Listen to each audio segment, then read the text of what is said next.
practical examinations, you get a small contracted kidney, which is a granular surface on the outside. So it can be symmetrical.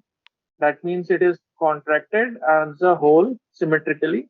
While there can be another case which can be asymmetrical. Somewhere it is fibrous and contracted, otherwise it is normal. So that is asymmetrical type. Symmetrical granular contracted kidney can be seen in chronic glomerulonephritis, benign nephrosclerosis, and amyloidosis. Generally, in amyloidosis, it is large, waxy kidney, but in later stages, due to ischemia and necrosis, it can be contracted kidney. While asymmetrically granular contracted kidney it can be seen in chronic pyelonephritis, where somewhere it is contracted, somewhere it is dilated. So that will be asymmetrical. This is the specimen we have in our museum. So you will find it in your exams. Chronic pyelonephritis. There is tubulointerstitial inflammation and scarring involving the calyces and pelvis. So it is generally asymmetrical scarring in chronic pyelonephritis, while it is diffuse and symmetrical, it will be chronic glomerulonephritis. This specimen is of pyelonephritis, where you can see dilated calyces. These are the dilated calyces. There is fibrosis and scarring involving cortex and medulla, and there is thinning out of the cortex.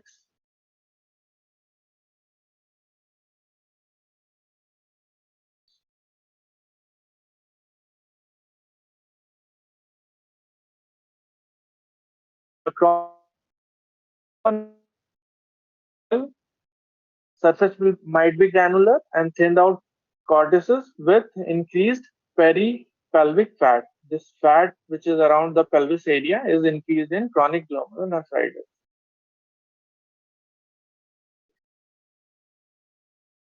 Benign nephrosclerosis, it is due to chronic hypertension, in which, due to abnormality in blood supply, kidneys can be contracted, slightly reduced in size.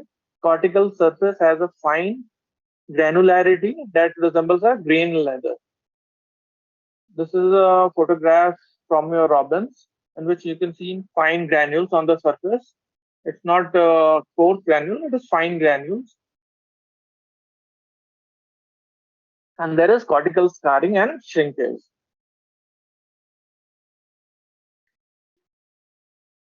Amyloidosis, generally kidney are enlarged and pale waxy, but due to ischemia in later stages, it can be contracted.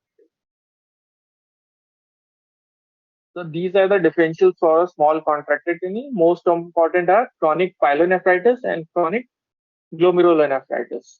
It can be due to nephrosclerosis and amyloidosis. And now we'll discuss clinical cases. Today we are going to discuss two cases. First, we'll see the history and presentation. A 55-year-old male presented with chest pain to emergency department, which was provisionally diagnosed to have a heart attack. Angiography was ordered, which showed triple vessel disease, followed by which angioplasty was planned. It was done, and patient was discharged with proper medication for his heart condition. 1 week later, he noticed reduced urine output, facial puffiness, mainly around periorbital area.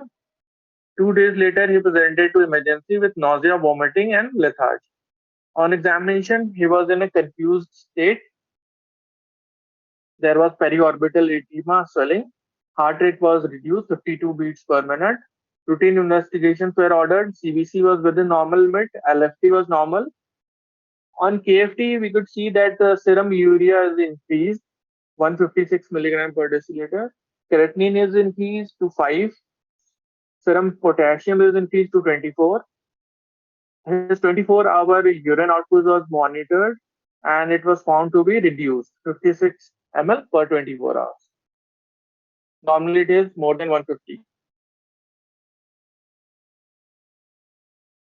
So he was started on dialysis for his olivuric state, to remove the metabolic waste and maintain an electrolyte balance. Slowly over the next 5 days, he improved with increased urine output, reduced edema on the face and periorbital, and increased alertness. But suddenly he deteriorated on seventh day with complete renal shutdown and he died on eighth day. Post-mortem examination of renal biopsy was done to look for the definite pathology. It showed tubular epithelial injury at multiple points, along with nephrons with large areas in between, accompanied by rupture of basement membrane and occlusion of tubular lumen with cast. Findings were prominent in proximal tubule and ascending thick limb in the renal medulla.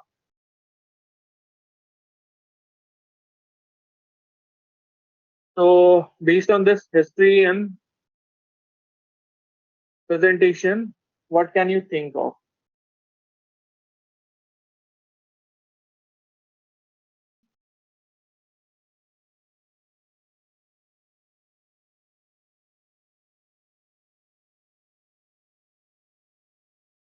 Renal failure is there, acute tubular necrosis, okay, but what is the cause?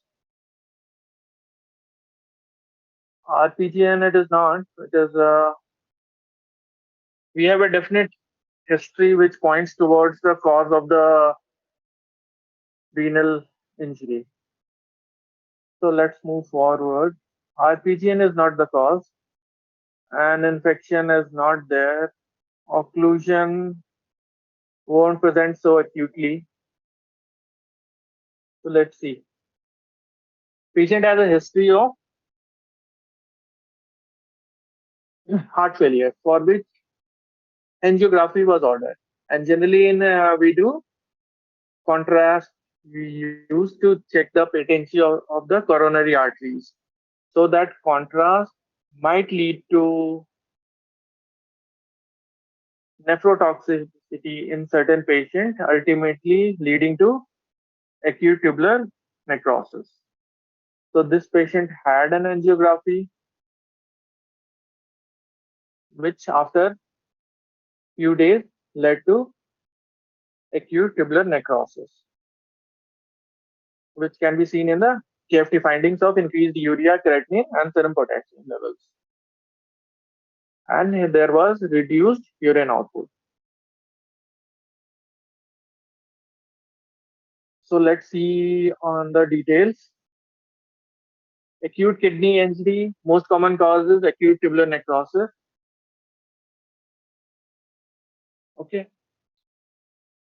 Uh, it can be pre-renal, renal, or post-renal causes of acute kidney injury. Acute tubular necrosis is an intrinsic or renal cause of the acute kidney injury.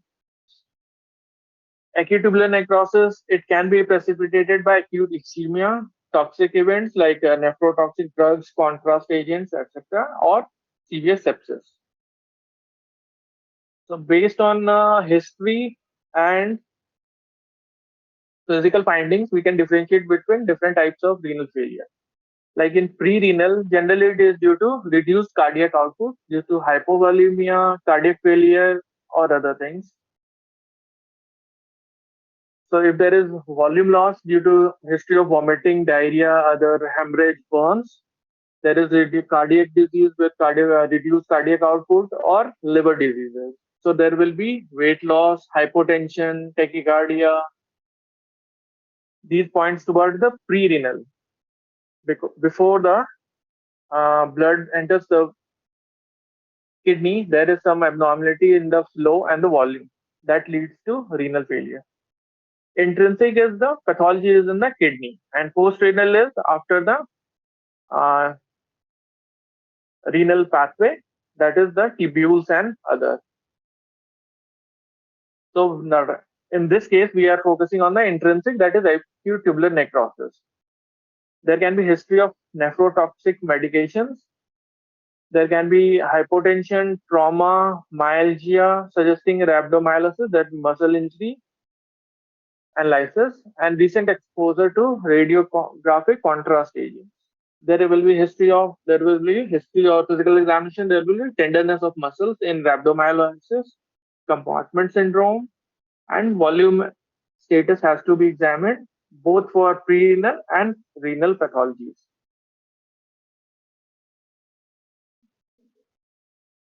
Other causes of renal kidney injury can be glomerular pathologies, interstitial, or vascular. So in this case, we have to differentiate between pre-renal and renal or post-renal pathology. In pre-renal, fractional sodium excretion, that is the amount of excretion that is excreted in urine as compared to amount that is reabsorbed or absorbed in the kidney. So in pre-renal, it is less than 1%, while in post-renal, it is greater than 2%. Pre-renal, it is less because there is hypovolemia and bodies try to conserve the sodium so that to increase its water content. So it absorbs most of the sodium in the kidney, so it is less than 1%. While in post-renal, there is no hypovolemia generally, so sodium is excreted in excess amount. Blood urea nitrogen creatinine ratio is greater than 20 in pre-renal, while in renal or post-renal, it is 10 to 15. Urinary sodium excretion is less, as we have seen due to hypovolemia, body tries to conserve the sodium, so it is less than 20 milliequivalent per liter. While in renal or post-renal, it is greater than 40. Urine osmolality is greater than 500 because body is trying to conserve water. So osmolality or the concentration of electrolytes in the urine is more in pre-renal. While in post-renal, it is less because more water is excreted into the urine. Urine and serum creatinine ratio is greater than 40 in pre-renal, while it is less than 20 in renal or post-renal. And hyaline cast can be seen in pre-renal pathologies, while in renal or post-renal, there can be muddy brown cast or renal epithelial cell class. So these features can help us differentiate between pre-renal and versus renal or post-renal pathology. Now we have recent some novel markers for the renal injury detection, like serum cystatin C, which can help in early and reliable marker for renal injury, even more than serum creatinine level. Is more reliable than that. Urinary alpha 1 and beta 2 microglobulin level, urinary liver type fatty acid binding protein level, kidney injury molecules, urinary interleukin 18, and urinary biomarker like neutrophil gelatinase associated lipocalin. These are newer markers which can help in the diagnosis of early detection of kidney injury. On histopathology, we'll see then generally in the necrosis and apoptosis of the tubular lining cells. So generally biopsy is not performed for acute tubular necrosis because it is diagnosed on biochemical and history. It can only be performed when there is suspicion of entity other than acute tubular necrosis causing the acute kidney injury. And in early stages, there will be swelling, focal tubular epithelial necrosis, apoptosis, desquamation of cells into the tubular lumen. There will be dilatation of proximal tubules with loss or thinning of brush borders, and there will be granular, hyaline, and pigmented cast, especially in distal and collecting ducts. White blood cells and its cast can be seen, and there will be uh, blood cell infiltration in dilated vasa recta. In later stages, there will be regeneration of epithelia with large epithelial cells with prominent nucleus, and there may be increased mitosis, which is a characteristic of any regenerative process. This is a diagram showing microscopy in which you can see that tubular epithelial cells are undergoing necrosis and apoptosis. Some cells are lying in the lumen because they have desquamated from the surface, and there will be inflammatory cells in the interstitium and on the in the tubular wall.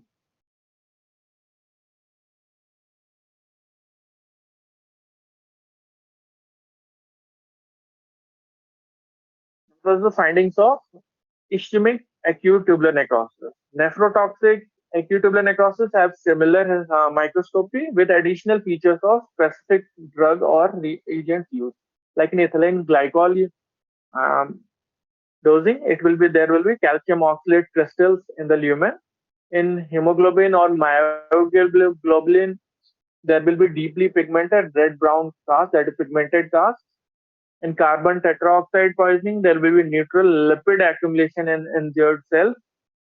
Indinavir drug which is used, it can cause clear intraluminal crystals with mononuclear reaction in the surrounding area.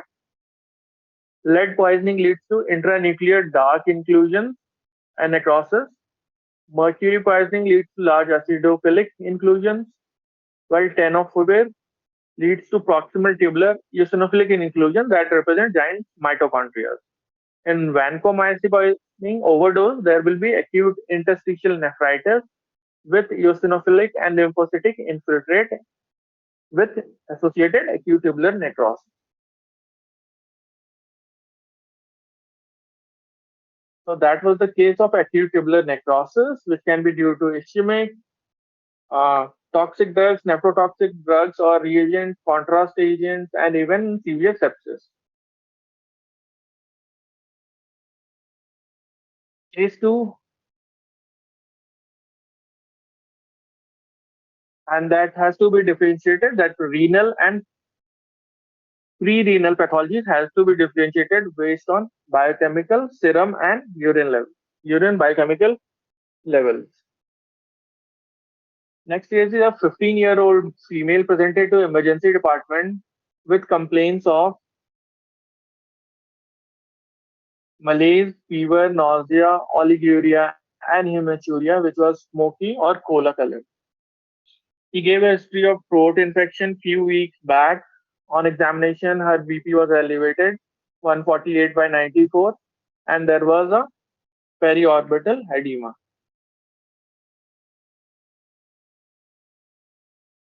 On routine investigation, there was slight anemia of HLC was elevated, leukocytosis was there, 24,600, platelet count was within normal.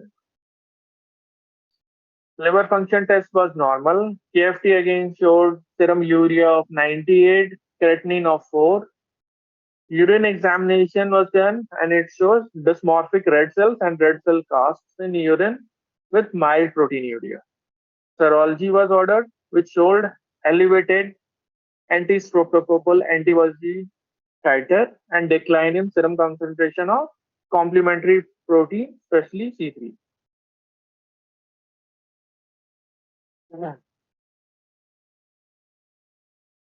So based on these findings and definite indicators, what do you think of this?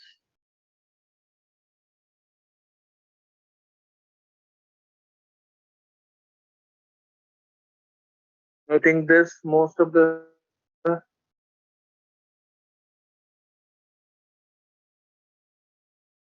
all of you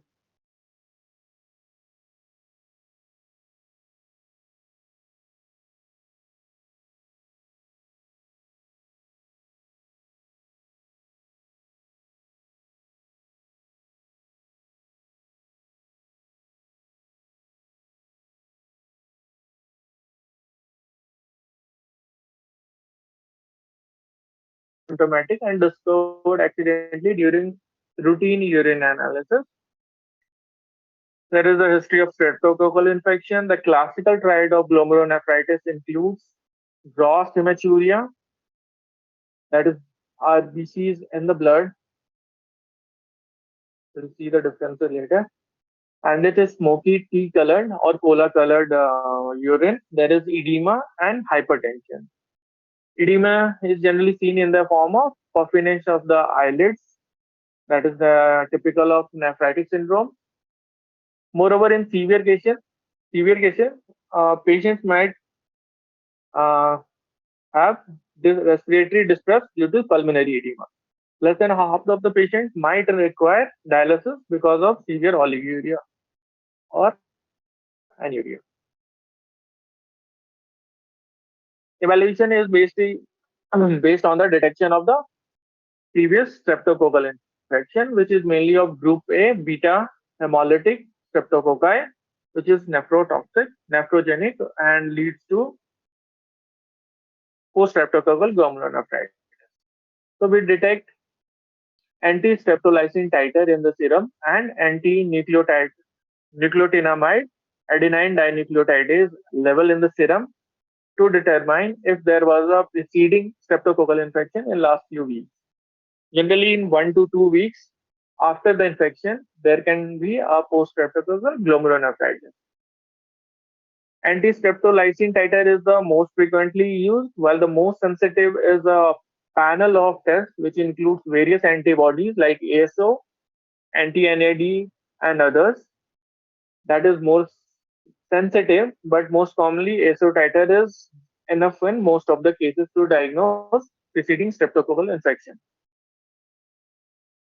If the patient had taken antibiotics, amoxicillin or anything for the pharyngitis and continued for a long duration, ASO titer might be low or falsely normal because of the antibiotic use. Serum complement levels, especially C3, are usually low due to consumption in inflammatory reaction. Urine analysis shows macroscopic or microscopic hematuria. Generally, it is gross, that is macroscopic hematuria. There will be RBC cast and mild proteinuria. Blood urea, nitrogen, and creatinine levels are increased due to renal failure. So, gross hematuria, red colored urine can be due to either red colored urine can be because of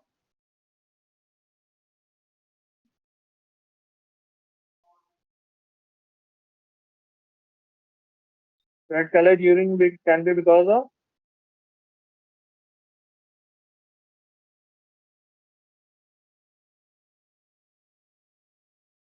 hello.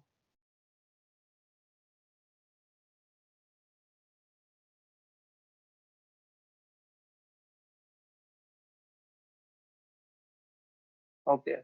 So it can be hematuria, hemoglobinuria, or it can be myoglobinuria.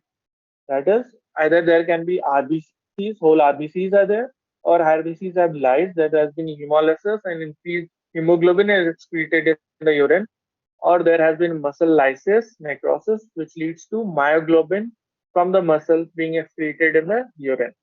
All these are toxic to the, especially hemoglobin and myoglobin are toxic to the renal tubules and can lead to acute tubular necrosis in post-streptococcal. But in this case, we are mainly focusing on gross hematuria. But as it has been mentioned, so I will try to differentiate those things. Hematuria are generally just the RBCs. So if we centrifuge the sample, RBCs are the cells, they will settle at the bottom. That will the sediment will be of RBCs, and the sediment will be